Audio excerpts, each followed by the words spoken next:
Prince, आपको इस समय मुक्ति के पास होना चाहिए ना, उसकी तबीयत खराब है।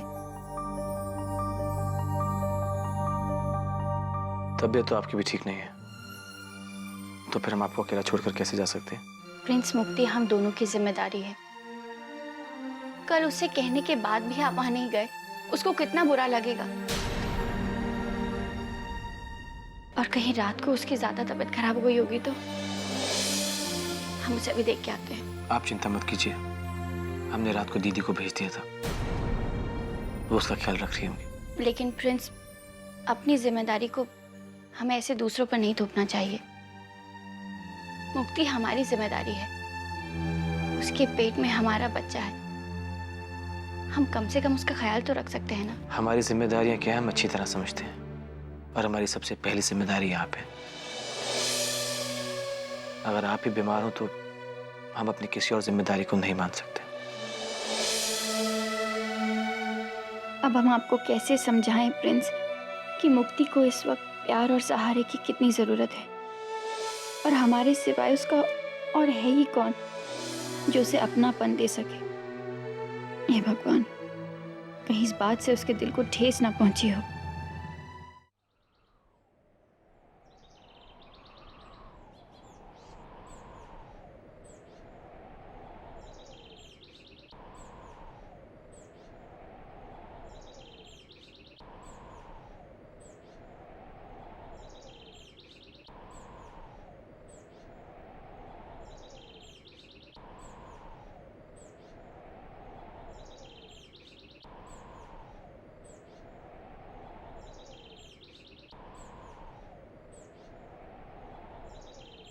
क्यों गुंजन, कैसा लगा माउंट आबू? तुम जहाँ मेरे साथ हो वो जगह जन्नत के समान है। मेरे लिए बस यही खुशी की बात है कि आप मुझे अपने साथ यहाँ लेकर आए। गुंजन, शादी के बाद मैं तुम्हें कहीं बाहर नहीं लेके गया था ना, और वैसे भी हनीमून के लिए मैं तुम्हें इतनी देर के बाद लेके आया हूँ। हो सके तो इसके लिए मुझे माफ कर देना। माफी मांगने की कोई जरूरत नहीं है। सबसे बड़ी खुशी की बात तो यह है कि हम दोनों साथ हैं और खुश हैं, है ना? बस मेरे लिए इतना ही काफी है। गुंजन, मैंने तुम्हारे साथ क्या कुछ नहीं किया, और तुमने मुझे इतनी जल्दी, इतनी आसानी से माफ भी कर दिया। सचमुच मैं कितना किस्मत वाला हूं ना, जो मुझे तुम जैसी बड़े दिल वाली और प्यार करने वाली पत्नी मिली।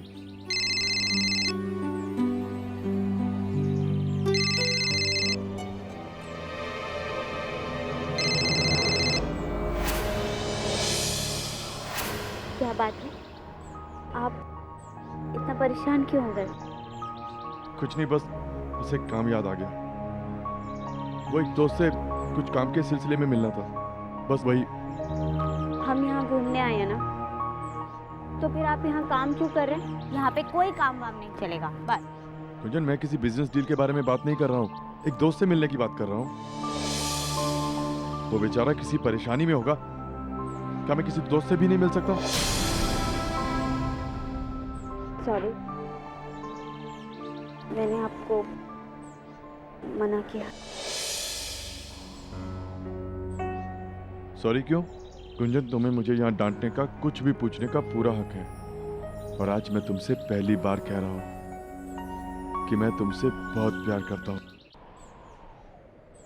और हमेशा करता रहूंगा।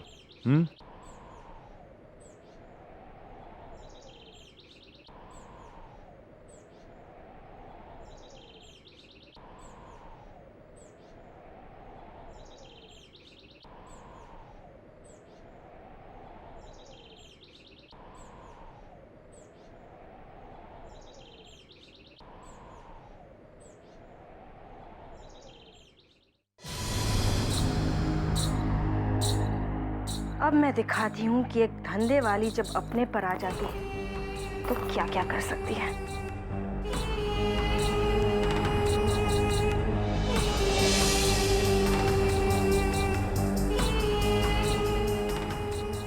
मैडम, आपका नाश्ता। बोलो नहीं खाने का है मेरे को। जाओ।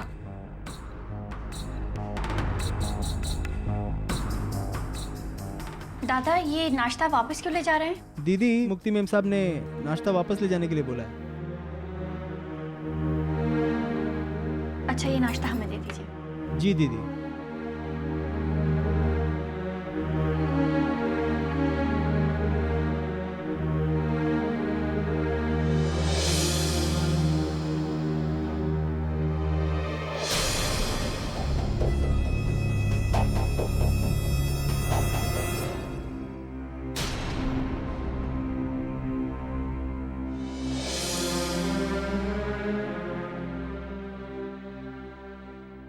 मुक्ति, ये सब क्या है?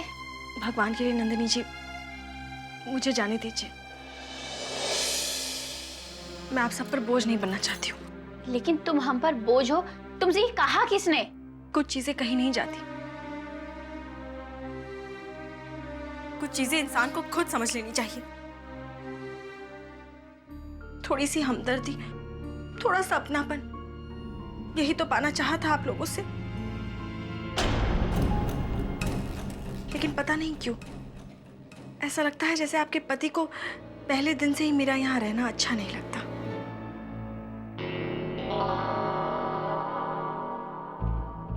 नंदिनी जी, मैं आप दोनों पर तो अपना हक समझती हूँ, लेकिन आपके घर वालों को परेशान करने का मेरा क्या हक बनता है? कल प्रिंस जी ने अपनी दीदी को यहाँ पर भेज दिया। उनको ठीक तरह से जानती तक नहीं हूं मैं, उनसे बात करने में तक झिझक महसूस करती हूं मैं। मुझे लगता है प्रिंस जी को मेरा यहाँ रहना अच्छा नहीं लगता। नंदिनी जी, मैं आप पर बोझ नहीं बनना चाहती। मैं कहीं और रहने चली जाऊंगी। नहीं मुक्ति, ऐसा मत कहो। हम मानते हैं जाने अनजाने तुम्हारा दिल बहुत दुखा है। दरअसल हमारी तबीयत खराब होने की वजह से उन्होंने दीदी को यहाँ भेज दिया, लेकिन प्रिंस ने जानबूझ के नहीं किया। तुम चिंता मत करो, हम प्रिंस से खुद इस बारे में बात करेंगे। प्लीज मुक्ति, हम तुम्हारे हाथ जोड़ते हैं, यहाँ से मत जाओ प्लीज। हम वादा करते हैं मुक्ति, तुम्हें आइंदा से शिकायत का मौका नहीं मिलेगा।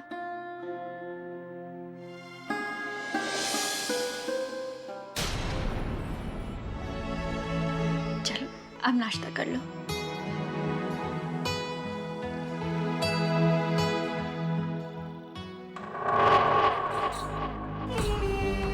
तू खुद को बहुत शाना समझता है ना प्रिंस? अब देख लेना, खुद सर के बल चलकर आएगा तू अब उनके पास।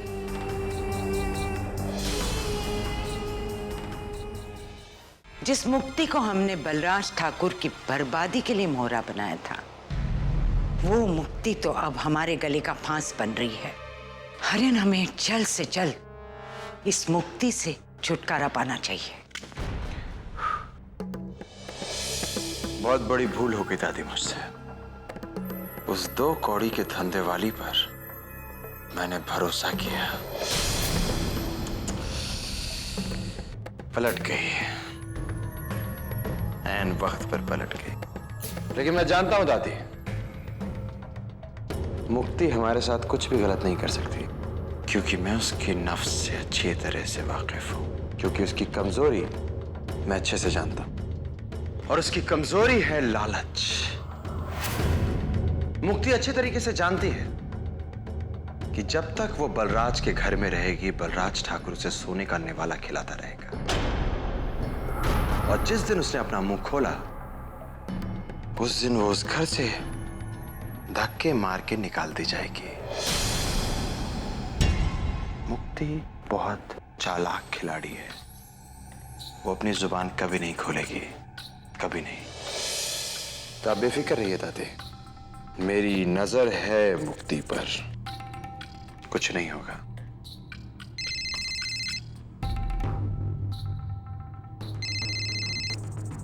बोलो। आपका काम हो गया है। अंबर नाम का पंछी खुद जाल में फंसने आ चुका है। देखना, इस बार कोई गड़बड़ ना हो, मैं चाहता हूं कि ये पंछी मेरे जाल में फंसा ही रहे। इसे मैं अपने जाल में तड़पता हुआ देखना चाहता हूं, फड़फड़ाते देखना चाहता हूं।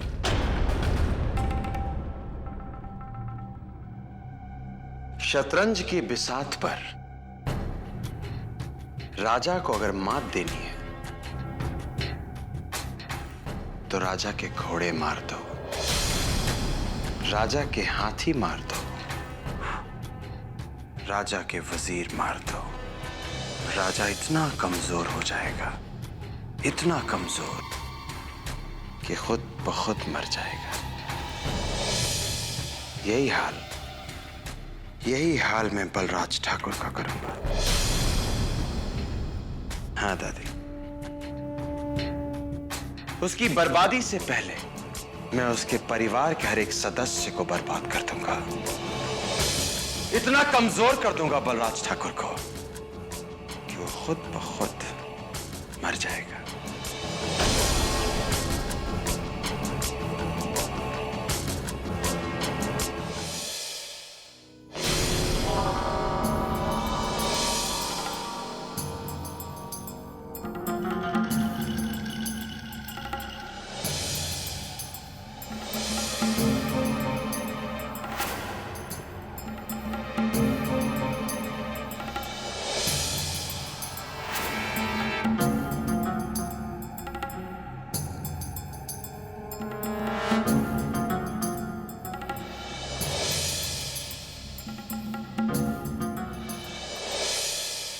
मेरी वजह से आपको बुरा लगा हो तो मुझे माफ कर दीजिएगा।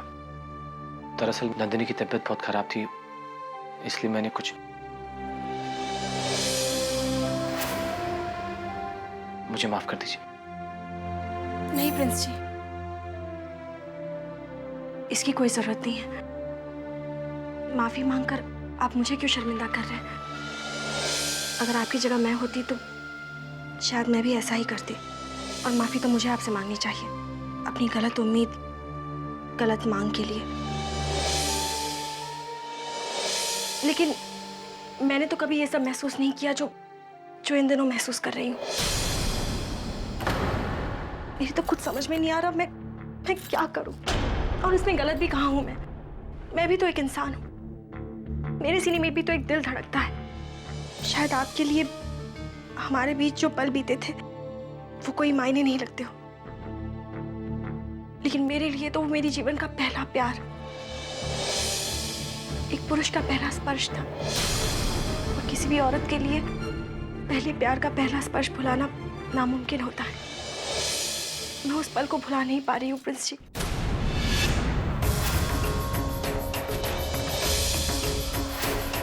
और भूल भी कैसे जाऊं?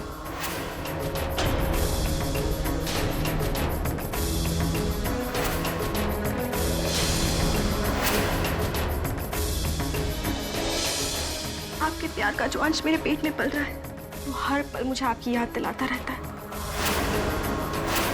मैं नहीं जानती आपके लिए ये सब क्या है, लेकिन एक औरत के लिए ये सिर्फ प्यार होता है। जाने अनजाने ये सब कब मेरे साथ हो गया मैं भी नहीं जानती। ये सही है या गलत ये नहीं जानती मैं बस इतना जानती हूँ कि मैं आपको चाहने लगी हूँ।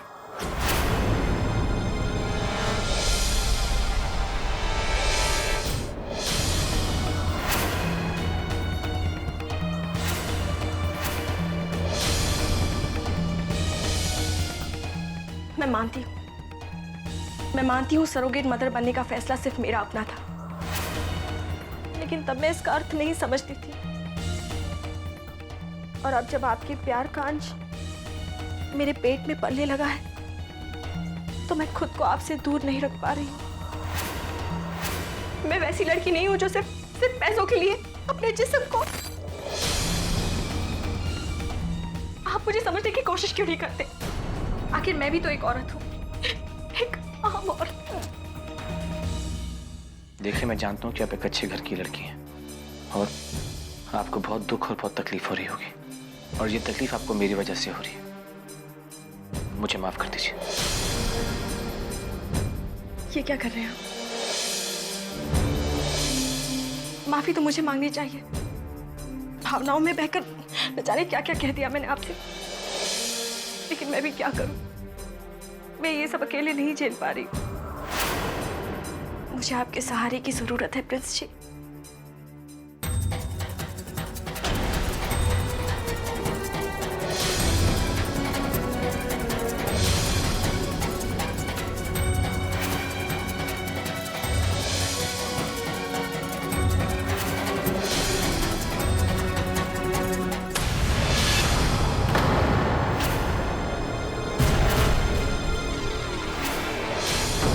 देखिए, आपके लिए मैं जो कुछ कर सकता था कर रहा हूं। तो अगर इससे ज्यादा उम्मीद लगाएंगी तो आपको चोट पहुंचेगी। आपके और मेरे बीच में जो कुछ भी हुआ वो एक सौदा था और कुछ नहीं। ये हम दोनों अच्छी तरह से जानते हैं। इस सौदे को रिश्ते का नाम देने की कोशिश मत कीजिए। वो एक हादसा था। वो रात मेरे लिए कोई मायने नहीं रखती है, क्योंकि उस रात हमारे बीच जो कुछ भी हुआ मैंने आपको नंदिनी समझकर किया। और अब भी आपके लिए कुछ कर रहा हूं तो सिर्फ अपनी पत्नी की खुशी के लिए। और गलती से भी इसके साथ भावनाएं मत जोड़िए, क्योंकि मैं अपनी पत्नी के सिवाय किसी और के बारे में सोच भी नहीं सकता हूं। मेरी पत्नी मेरी जिंदगी है। उम्मीद करता हूं कि आपको जो मैंने समझाया समझ आ गया होगा।